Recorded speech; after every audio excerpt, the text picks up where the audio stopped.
예. 저는 이제 스마트 컴퍼니 지금 1년 넘게 전문하고 있잖아요. 그래서 강의도 하고 슬랙으로 궁금한 걸 전문해드리는 일을 하는데 오늘은 일단 대학교 강의를 한 20분 정도만 해볼게요. 너무 길지 않게. 이게 원래 1시간 강의를 했었거든요. 이거는 지난번에 소개해드린 것처럼 지금 현재 로펌에서 대표 변호사로 일하고 있습니다. 광화문으로 이사를 해서 사무실이 원래 여기 옆이었는데 광화문으로 옮겼어요. 그리고 축하드립니다. 아 감사합니다. 네 일단 대략적으로 강의 드리면 저희가 이제 주로 보는 게 뭐든 계약서가 제일 처음이잖아요. 그래서 우리가 그냥 일반적으로 법대 다닐 때 공부했던 것들도 있는데 일반 상식적으로 그냥 몇 가지만 말씀드릴 텐데요. 저희가 이제 계약서를 쓰기도 하고 안 쓰기도 하잖아요. 뭐 예를 들어서 전세나 월세 사는 사람은 임대차 계약서를 중개사 통해서 대부분 쓰고 다른 거는 안 쓰는 사람도 많잖아요. 근데 흔히 하는 질문 중에 계약서가 없어도 계약은 유효하냐 이런 질문을 할 수 있거든요. 유효하다고 생각하시는 분. 계약서가 없어도 계약은 유효하다. 왜 그렇게 생각해요? 구두계약 같은 것도 효력이 있다. 효력이 있다고 볼 수 있지 않을까? 계약서 없으면 계약은 효력이 없다고 생각하시는 분. 네. 없다? 네. 왜? 그건 증명할 수 있는 방법이 증명할 수 없어. 없으니까. 네. 네, 결론은 둘 다 맞거든요. 이론상은 계약서가 없어도 구두계약도 유효한 게 맞는데 현실에서 이제 아무런 증거가 없으면 이론상 유효에 별로 의미가 없다. 그러니까 결론적으로 둘 다 맞아요. 근데 이거는 이제 지난번에 제가 잠깐 말씀드렸는데 생략할 텐데 보통 이제 행동을 하지 않고 그냥 말만 하는 사람들 그런 사람들이 많거든요. 그래서 방금 첫 번째 대답하신 분처럼 구두계약도 유효하니까 그냥 아무것도 안 해도 된다라고 생각하면은 아무것도 이루어지지 않는 거죠. 네, 그래서 이론이 중요한 게 아니라 우리 현실이 중요한 거니까 항상 뭔가 자료를 만들어 놔야 된다 이런 뜻이고요. 저희가 이제 소송을 하면 법원에 가서 판사 판결을 받는데 어제 이상한 변호사 우영우 보세요? 이상한 변호사 우영우. 네. 어제 말고 엊그저께 맞나? 5화인가 4화인가 아무튼 거기서 이제 땅 가지고 3명이 싸우다가 우영우가 이제 법원에 가가지고 이기잖아요 막판에. 근데 거기서도 쟁점이 어쨌든 증거가 없으면 아무 의미가 없다 이런 논리잖아요. 그러니까 실제 법정에서 판단을 해주는 사람들은 객관적인 진실에 전혀 관심이 없어요. 그 사람들도 그냥 월급 받는 공무원이기 때문에 내가 이거를 결론을 내릴 자료가 있냐만 보는 거거든요.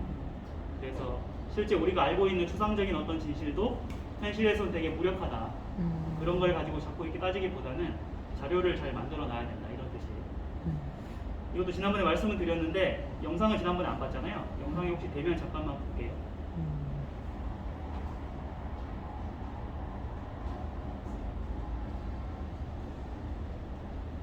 이게 스피커가 안 되나 보죠?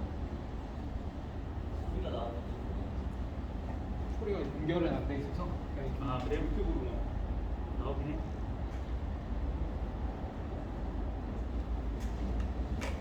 대기업의 회장과 정치인이 뭐하러 한낱 깡패를 만나겠습니까? 상식적으로 이해가 안 가는. 그래요. 볼까요? 1995년 미래자동차 노조 파업 때도 용역 깡패들이 동원이 됐고 96년 15대 총선 때 신정당 선거 운동에도 동원됐고 98년 미래자동차 공장부지 매입 때도 동원이 됐고 이제 뭐 상식적으로 매우 이해가 되십니까? 어떠하다고 보십니까? 이런 건 많이 하잖아요. 검찰에서 피의자 조사할 때도 그렇고 언론에서 기사 작성할 때도 자주 쓰고 하죠. 그런데 이게 다 똑같이 작용이라는 건 과연 의도가 있다고 보기 힘들다. 고의가 있다고 보기 힘들다. 연관이 있다고 보기 힘들다. 청탁이 있다고 보기 힘들다. 근데 이게 안상구 같은 깡패한테는 어떻게 적용이 될까요? 의도가 있다고 볼 수 있다. 고의가 있다고 볼 수 있다. 연관이 있다고 볼 수 있다. 청탁이 있다고 볼 수 있다. 심지어는 매우 보여진다라고도 쓸 수 있죠. 씨발 지금 뭐 하는 거야? 같은 말이에요. 누구는 어떠어떠하다고 보기가 힘든데 누구는 어떠어떠하다고 매우 보여진다는 겁니다. 말은 권력이고 힘이야. 어떤 미친놈이 깎여가 말을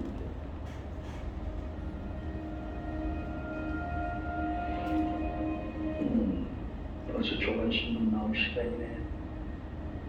신문 좀 볼 수 있겠습니까? 이게 이제 말은 권력이고 힘이야 이것 때문에 사실 인용을 했던 건데 저희가 계약서를 쓰거나 법률 걸 할 때도 어떻게 작성하는지에 따라 완전히 다른 의미가 될 수 있는 거죠. 저희가 일반인들이 되게 사소해 보이는 것들도 끝말이 어떻게 워딩으로 끝나는지에 따라서 가치가 다르다. 사람 인간관계도 그렇잖아요. 심리 상담할 때도 사실 그렇잖아요. 어떻게 워딩을 마무리하는지에 따라 그 사람의 마음을 움직일 수 있는지를 결정되는 것처럼 저희도 법률 문서도 마찬가지거든요. 그래서 언뜻 예를 들어서 법률 자문을 저한테 누가 구했는데 딱 봤을 때 별로 차이도 없는 것 같아요. 이거는 이제 그 말의 힘을 모르고 하는 생각이고요. 매우 사소한 걸 고쳤다 하더라도 그게 실제로 엄청 큰 의미가 있기 때문에 저희가 자문 회신을 하는 거죠. 그런 걸 꼭 유념해 두고 사소한 거를 게을리하지 않아야겠다 이런 뜻이었고요. 뭔가 이제 계약을 하고 있는데 계약서를 안 받아뒀어요. 전세를 어디 집에 들어갔는데 그때 부동산 없이 계약하는 바람에 계약서가 없어. 그러면 늦어도 지금이라도 중간이라도 계약서를 받아야 된다. 이게 핵심이고요. 우리나라 사람들이 특히 중간에 갑자기 계약서 달라고 하면 뭔가 관계가 깨지는 것처럼 두려워하는 사람들이 문화적인 특성이 있거든요. 근데 요즘에 많이 좋아졌는데 이거는 확실히 해야 돼요. 그런 것들을 되게 좀 껄끄럽다고 해서 안 하면 나중에 사이가 더 나빠진다. 그래서 진행 중인 거래가 있다면 지금이라도 받아야 된다. 만약에 계약서가 없다 하면 이런 자료들이 필요한 거죠. 그러니까 우리가 전화할 때 1대1 녹음은 불법이 아니거든요. 비밀로 해도. 그러니까 3자 간에 두 명이 얘기하는데 옆에 있는 사람이 녹음하면 감청이 돼서 불법이에요. 근데 자기가 대화 당사자가 되면 불법이 아니거든요. 전화든 대화 미팅이든 간에 녹음을 할 수 있어요. 허락받지 않아도. 이상한 변호사 우영우에서 아까 말씀드렸던 그 자리에서 땅 문서를 들고 형들이 왔잖아요. 근데 이제 뭐 어디 변호사한테 자문을 구했는데 장남이 오고 차남이 3이다 해서 어쨌든 서명을 해버렸잖아요. 근데 우영우가 주장하기를 이거 이제 사기를 당해서 내가 계약서 서명을 했다라고 하는데 증거가 없었잖아요. 그래서 원래는 그 자리에 있던 그 와이프가 녹음을 했었으면 되는 거예요. 근데 녹음을 못했기 때문에 이런 자료가 없었던 거지. 두 번째는 그 3번의 계약을 알고 있는 제3자 진술서도 필요한데 거기 이제 일했던 분을 증인으로 한 명 불렀잖아요. 그분이 이제 옆에 있었는데 우연히 엿들어가지고 그 사람이 이제 증거가 되는 거죠. 근데 거기서 이제 우영우랑 그 이제 송문팀의 직원이 갔을 때 그 사람의 그냥 현장의 진술서를 받았으면 돼요. 내가 그날 이런 얘기를 들었다. 근데 안 받고 있다가 법정에 증인으로 불렀잖아요. 증인으로 불렀는데 돈을 받았는지 어쨌든 번복을 했잖아요. 그러니까 그럴 때는 그 서류 문서로 하나 남겨놔야 된다.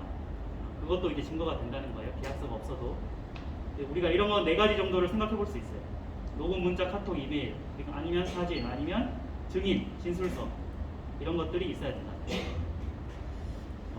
그 계약을 구조적으로 뜯어보면 총 3단계가 성립하거든요. 첫 번째 이제 시그니처를 하면은 성립을 하는 거예요. 합의. 그리고 계약 기간이 3년이나 5년이면 그 이행이라고 표현하고 마무리가 되면 이제 종료라고 하는데요. 99%의 분쟁은 중간 단계에서 일어나요. 돈을 안 줬다든지 누가 잘못해서 중간에 끊겠다. 첫 번째 계약을 서명할 때는 이 사람이 딴 사람이 서명하거나 아니면 위임장이 없거나 이런 사람에 관한 문제가 일어나고요. 나머지 99%는 이제 계약서에 문제가 일어나요. 그러니까 우리는 중간 단계를 핵심에서 봐야 된다. 보통 계약서를 볼 때 다 보려고 하면 안 되고 이분법적으로 나눠서 중요한 것도 봐야 된다.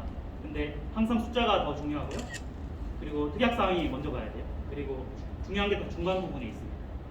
구체적으로는 계약 기간, 금액, 회계사유, 위약금, 손해배상 정사 이런 것들이 다 숫자와 관련된 거고 대부분 중간에 있거든요. 이런 것들 위주로 보고 더 부족하면 이제 의뢰를 구하면 되는데 만약에 의뢰를 구할 사람이 없거나 내가 일상생활에서 뭘 봐야 될지 모르겠다 하면은 이런 기준으로 보면 된다. 그 계약서 문구는 이렇게 친절하게 설명해주지 않고 밑에처럼 이렇게 애매하게 써 있는 경우가 많거든요.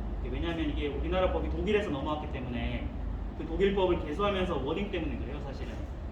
그래서 일부러 이렇게 어렵게 만들려고 한 게 아니라 실제 이렇게 워딩이 구성돼 있어요.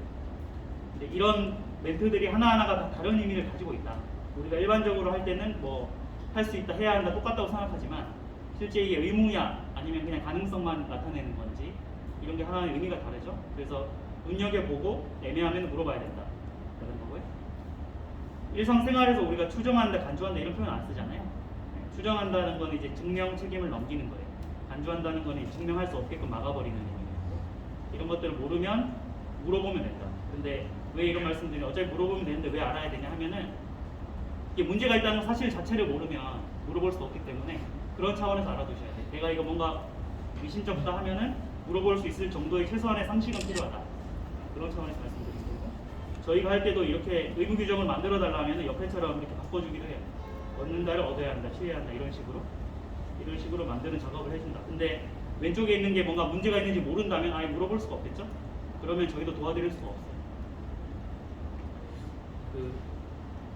되게 추상적으로 써 있는 건 다 없애버려야 되고, 그 다음에 이제 호의 마지막을 주의하기 이런 거거든요. 저희가 조문을 볼 때 맨 위에 있는 게 조고 동그라미로 된 게 항이라고 하고요, 마지막에 호라고 하는데 호의 맨 끝에 호는 항상 포괄 규정이에요. 그래서 1, 2, 3, 4, 5, 6을 다 개별로 정한 다음에 마지막에서 기타 모든 사정을 포함하기 위해서 이렇게 쓰는 경우가 많은데 마지막 호는 항상 추상적으로 써 있어요. 그래서 우리가 법률 검토를 할 때는 이 마지막에 있는 게 추상적이지 않게끔 바꾸는 작업을 늘 하는데요. 이것도 말씀드리는 이유는 뭔가 마지막에 문제가 있을 것 같다는 느낌을 알고 있어야 된다. 이게 만약에 잘못되면 모든 게 다 포함돼 버리거든요. 그래서 항상 이런 것들을 우리가 삭제하고 했었다. 통상적이지 않은 변동, 부정적 변동이 너무 추상적이라서 고쳐야 된다. 이런 말씀을 드렸던 거고, 그것도 마찬가지로 뭐 중대하게 부정적 영향 이런 것도 뭐가 중대하고 부정적인지가 애매하니까 이런 것들은 구체적으로 바꿔라. 이렇게 저희가 자문을 드렸던 거예요. 이런 식으로 고치는 작업들을 한다. 그 중국 계약서 같은 경우에는 한글로 먼저 번역을 한 다음에 그 번역을 법률로 다시 2차로 번역을 하는데 요즘에 외국 문서가 많아요. 그래서 전문 각 로컬 랭귀지마다 전문 번역해주는 업체에 먼저 맡겨서 한국말로 번역을 하고요. 그걸 다시 이제 법률 검토를 저희가 하는 작업을 하거든요. 그래서 해외 계약서 같은 경우에는 저희가 별도의 외주 비용을 추가로 받고 저희가 이제 의뢰하기도 하고 그 사람들이 한글로 바꿔서 오기도 합니다. 이제 어쨌든 중국어 원문 자체를 고치는 게 아니라 한국말로 바꾼 다음에 이런 작업들을 한다. 프로세스를 알아두시면 되고, 이거는 이제 저희가 했던 실제 사례인데요. 1번은 그 다비치의 이혜리 말고 하면 뭐죠? 강민경. 강민경이 쇼핑몰 하잖아요. 강민경이 쇼핑몰 하는데 그 물품을 맡기는 보관업체가 저희 고객이에요. 그래서 주식회사 도땡땡 하는 업체가 있는데 이 회사가 강민경은 아니고 다른 회사랑도 문제가 생겨가지고 소송을 할까 말까 고민하고 있었는데 저희 로펌에 왔어요. 그래서 제가 계약서를 보여달라고 했더니 그 업체 대표님은 한 번도 변호사 자문을 거친 적도 없는데 아무튼 상식이 좀 많았던 거예요. 그래서 계약서를 엄청 완벽하게 잘 써놨더라고요. 그래서 제가 계약서를 딱 보고 저희가 하던 상담 사례 100건 중에 상위 1% 안에 든다. 그래서 이 정도면은 소송을 안 해도 될 거다라고 하고 저희가 내용 증명을 보냈거든요. 그쪽에서도 본인들 변호사 자문을 거쳐봤겠죠. 그러니까 본인들이 이기기 쉽지 않다 라고 생각해서 그냥 협상으로 한 1억 5천만 원 정도 바로 받아낼 수 있었던 사례. 그러니까 사전에 준비를 잘 해놓으면 1억 5천만 원 비용을 세이브할 수 있다. 작아 보여도. 밑에 거는 이제 인테리어 할 때 해보신 분들 알겠지만은 계약서를 안 주는 영세한 업체도 많아요. 견적서만 주거든요. 근데 견적서는 아시겠지만 그 사람들의 도장만 찍혀 있는 거잖아요. 거기에 우리 도장은 없어요. 양쪽 도장이 없기 때문에 계약서라는 볼 수 없고 견적서만 있다고 해서 합의가 있다고 단정할 수 없는 거죠. 본인들이 그냥 도장 찍어서 여러 군데 뿌리는 거니까. 소송을 했어요, 대구에서. 저희가 이제 저희가 피고였고 1억 5천만 원인가 추가 공사가 들었다고 공사업체에서 돈을 청구한 거예요. 그래서 그러면 계약서 1억 5천만 원에 대한 계약서 있는지 보여달라 했더니 그쪽 업체는 계약서는 없고 본인들 견적서를 냈더라고요. 판사한테 얘기하기를 견적서는 합의가 아니고 그냥 그 사람들이 혼자 쓴 거 아니냐라고 저희가 항변을 했고 결론적으로 계약서가 없어서 저희가 이겼어요. 7천만 원. 그러니까 그 사람은 실제 공사를 했는지 안 했는지는 저는 저희 편 고객 말만 듣기 때문에 진실은 모르거든요. 그러니까 만약에 정말 공사를 7천만 원어치 했다면 본인은 7천만 원짜리 추가 공사랑 자재비를 다 드렸는데 돈을 한 푼도 못 받은 거죠. 견적서만 있었기 때문에. 그래서 문서 하나로 돈을 이렇게 수천만 원 날리기도 한다. 이 부분도 말씀드립니다. 이거는 실제 그냥 계약서 중에 일부를 따온 건데요. 이거 중요한 건 아니고 보통 계약서는 갑을로 다 돼 있거든요. 지금 다루시는 분들이 갑을로 돼 있을 거예요. 근데 갑질한다고 워낙 말이 많아가지고 요즘에 이렇게 워딩을 바꾸는 추세예요. 함께 행복하자 이렇게. 이거는 본질상 별로 의미는 없는데 이름이 바뀌고 있는데 이게 혹시 이런 계약서가 돌아다녀도 법적으로 전혀 뭐 효력이 다르지 않습니다. 이런 걸 보실 수 있다. 계약 기간이 없는 경우도 있고 있는 경우도 있거든요. 없는 경우는 일단 평생 계속 된다는 거예요. 사람이 죽어도 성속된다는 뜻이에요. 없는 경우는 언제든지 빠져나올 수 있기 때문에 좀 해지가 쉽다고 볼 수 있고 계약 기간이 있는 경우는 해지가 좀 어려워요. 왜냐하면 계약 기간이 있기 때문에. 그래서 계약서를 볼 때 기간이 있는지 없는지를 먼저 봐야 된다. 이건 숫자에 대한 거니까 중요하다고 말씀드렸고 계약을 오늘 체결했다고 해서 바로 스타트하는 게 아니고 이렇게 다르게 쓸 수도 있어요. 6개월 후에 시작하는 걸로 쓸 수도 있고 날짜로 명시할 수도 있어요. 언제부터 계약이 효력이 발생하는지를 알아야 되고요. 오늘 계약서를 쓰는 날짜하고 계약금을 입금하는 날짜가 다르면 언제부터 시작되는지 그런 걸 꼭 알아야 되는 거죠. 그리고 여기가 이제 숫자인데 금액이 중요하잖아요. 1,000만 원, 500만 원, 1,000만 원 이렇게 있는데 여기 엄밀히 따지면 뭐 하나가 빠져 있거든요. 이거 혹시 뭔지 아시는 분? 틀린 그림 찾기 같은 건데 계약서에 원래 있어야 되는 게 숫자에 뭐 빠져 있어요. 아시는 분? 안 들려? 계약금? 계약금 1,000만 원 써 있잖아요. 원래 숫자가 들어갈 때 돈이 들어갈 때 항상 이게 명시가 돼 있어요. 부가가치세. 아, 그렇죠. 네. 부가세가 VAT잖아요. 이렇게만 해놓으면 이게 부가세 포함인지 별도인지 모르기 때문에 지금 보면 2,500만 원 중에 250만 원이 왔다 갔다 하는 거잖아요. 그래서 이게 부가세가 별도인지 포함인지 항상 써놔야 돼요, 계약서에. 근데 이게 끝자리가 안 떨어지는 거 보니까 별도인 걸로 추정이 되죠. 근데 일단 써놓긴 해야 돼, 이렇게. 4천만 원의 VAT 별도. 그럼 4,400만 원에 이걸 안 써놓으면은 10%를 날릴 수 있다. 500만 원의 별도, 500만 원의 별도 이런 것도 마찬가지고. 이자면은 연 5%, 6% 이자를 붙이는데 우리가 지금 법정 이자가 연 5%예요. 근데 회사는 연 6%예요. 소송을 하게 되면 연 12%고. 그래서 예를 들어 내가 누구한테 돈 받을 게 있는데 금액이 커. 그러니까 얼마 전에 저희 소송했던 의뢰인이 2억 5천만 원 보증금을 받아야 되는데 2억 5천만 원이 목돈이 크잖아요. 근데 그쪽에 돈을 안 주는 거예요. 근데 소송을 하고 나면 연 12%거든요. 연 12%면 한 달에 1%예요. 1%면 한 달 250원입니다. 소송은 어차피 이길 거긴 한데 시간을 일부러 끌었어요, 저희가. 2억 5천만 원짜리 소송해가지고 1년 6개월을 끌었더니 한 몇천만 원 번 거지. 지연이자 연 12% 붙였으니까. 그래서 그 친구는 2억 5천만 원 원금 플러스 몇천만 원 벌었어요. 소송하면서. 그러니까 이게 이자가 생각보다 커요, 목돈이 될 때는. 그래서 이자를 반드시 봐야 된다. 아까 말씀드린 것처럼 부가세를 반드시 봐야 되고 여기는 아직 국내 거래지만 해외 거래를 나중에 하게 되면은 지금 환율이 엄청 왔다 갔다 하잖아요. 지급하는 날짜의 환율을 반드시 봐야 돼요. 그거 잘못하면 돈이 왔다 갔다 하기 때문에 그런 것도 볼 일이 있다. 가장 중요한 게 이제 해지하고 손해배상하는 건데 해지가 두 가지가 있어요. 하나는 상대방이 잘못해서 해지하는데 이렇게 좀 기한을 주고 해지하는 경우, 하나는 기한 없이 바로 해지하는 경우. 뭔가 심각하면 기한 없이 바로 해지하는 경우.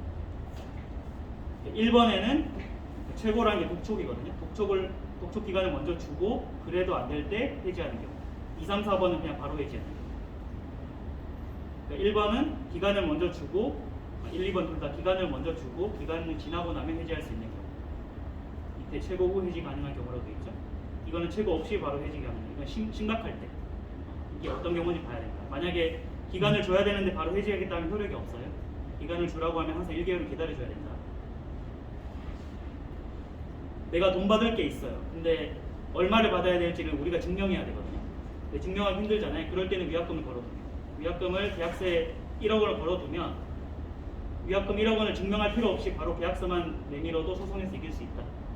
그럴 때 위약금이 필요한 거죠. 이거는 그 영향을 미치지 않는 게 독일어 번역체라서 그런데요. 서로 이제 둘 다 가능하다, 양립 가능하다 이런 뜻이에요. 계약 해지도 가능하고 손해배상 청구도 가능하다. 원래 코로나가 없었을 때는 이 조항이 별로 의미가 없었어요. 근데 코로나가 생겨가지고 이것 때문에 그 결혼식 있잖아요. 결혼 예식장 업체랑 취소할 때 코로나 때문에 취소하는 경우가 많이 있었거든요. 그러면은 코로나는 내 잘못이 아니니까 위약금 없이 해지가 가능하냐?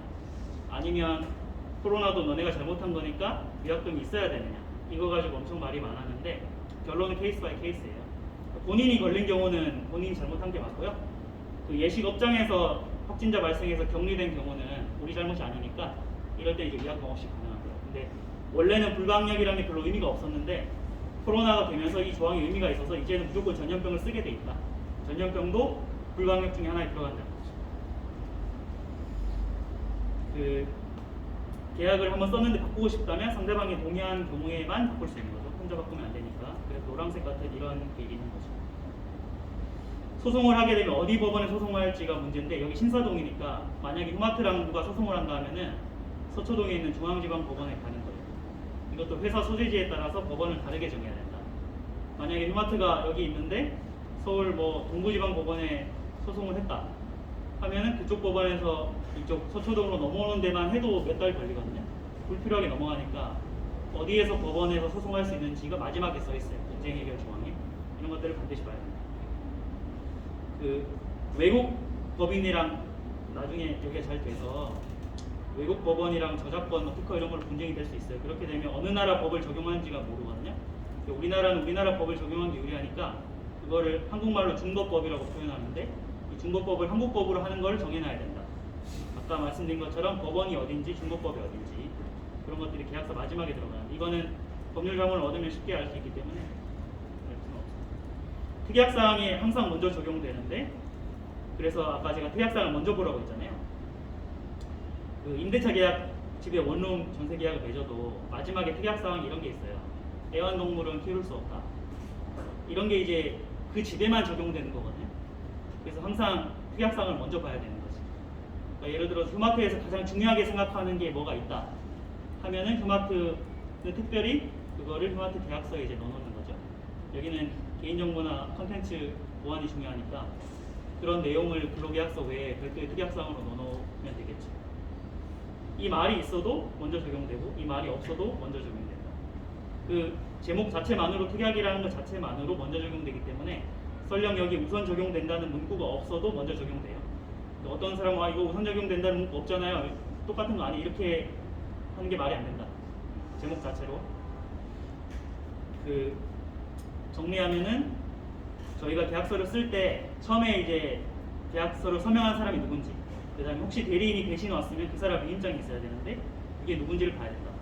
요즘에 전자서명으로 하니까 그것도 봐야 되고 중요한 거는 계약기간 숫자, 대금도 숫자, 해지할 때 손해배상 위약금 이런 게 중요하다고 말씀드렸고 이런 부분은 뭔가 애매하면은 저한테 말씀해 주셔야 돼요. 그냥 넘어가면 안 되고 특약사항은 문구가 있든 없든 반드시 봐야 된다. 위약금을 정해놓으면 손해액을 내가 증명하지 않아도 바로 그냥 묻어갈 수 있다. 그리고 마지막에 법률 문서 그 워딩을 바꾸는 거는 계약서 숫자를 바꾸는 것 같이 중요하다. 이 정도만 아시면 되는 거죠. 그 여기까지 하는데요. 그 마지막으로 제가 말씀 한 가지만 드리면 그 슬랙으로 저한테 이렇게 법률 자문 하시는 분들이 예를 들어 어떤 거 물어봤어요. 그럼 제가 법률 관점에서는 이렇게 하시면 됩니다라고 답변을 드렸는데 그 답변을 들은 사람이 의사결정을 다시 하잖아요. 근데 우리가 의사결정을 할 때는 여러 가지 관점을 고려하잖아요. 제 말에 너무 구속되려고 하지 마세요. 그러니까 법률 관점에서 이렇고 마케팅 관점이 이렇고 운영 관점이 이러면 그걸 종합해서 내 의사결정을 하는데 변호사님 이렇게 했으니까 이렇게 하면 됩니다라고 하면 안 되는 거죠. 왜냐하면 법률 관점에서는 이게 맞아도 나는 이걸 감수하고서라도 운영 관점에서 이게 옳다고 생각하면 그렇게 가는 거예요.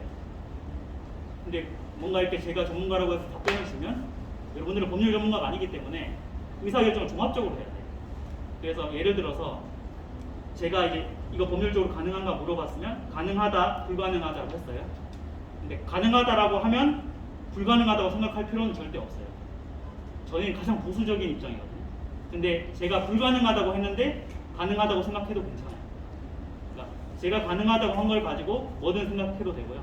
불가능한 거 하다고 하더라도 그거는 이제 변호사님 관점이니까 그래도 이걸 감수하고서라도 지금은 우리가 마케팅이 더 중요해. 아니면 서비스 플로우상 이게 더 깔끔해라고 생각하면 제 의견에 구속받지 말고 결정을 해달라. 만약에 저희 의견만 받게 되면요. 회사에서 법무팀 의견만 따라가게 되면은 영업이랑 마케팅이 안 돼요. 그러니까 항상 그걸 유념하고 참고 자료로만 써야 된다. 그걸 아시면 좋겠고요. 오늘은 이렇게 하고 다음 달에는 또 다른 강의로 하겠고요. 그 마지막으로 한 가지 말씀. 제가 요즘에 사업 투자 모임 나가는데 이거 혹시 본 분 계세요? 보셨어요? 얼마 전 자청님 만났고. 아, 다 만났어요? 네. 아, 역시. 그러니까 저는 개인적으로 이거 너무 감명 깊게 읽었는데 이분이 이제 심리 상담을 했잖아요. 예전에 재회 상담 이런 거.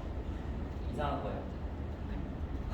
아무튼 저는 만나본 적은 없는데 대표님이 아신다고 하니까 그냥 드리는 말씀인데 아무튼 여기가 이제 심리 상담을 하고 사람의 마음을 읽는 서비스를 하잖아요. 그걸 하면서 이제 마케팅도 더 발전하겠다 그런 논리인데 제가 최근에 아주 감명 깊게 읽고 있어서 한번 시간 되시는 분들 읽어보시면 좋겠다. 그래서 이제 역행자 제목은 역행자. 마칠게요 강의. 네, 사서 나눠주신다는 줄 알았어요. 리버블 하는 거였구나. 고생하셨습니다. 네. 네. 그 오피스하고 하시는 분 이회실 맞나요? 쭉 3번. 네. 3번에서 하시면 됩니다. 수고하셨습니다.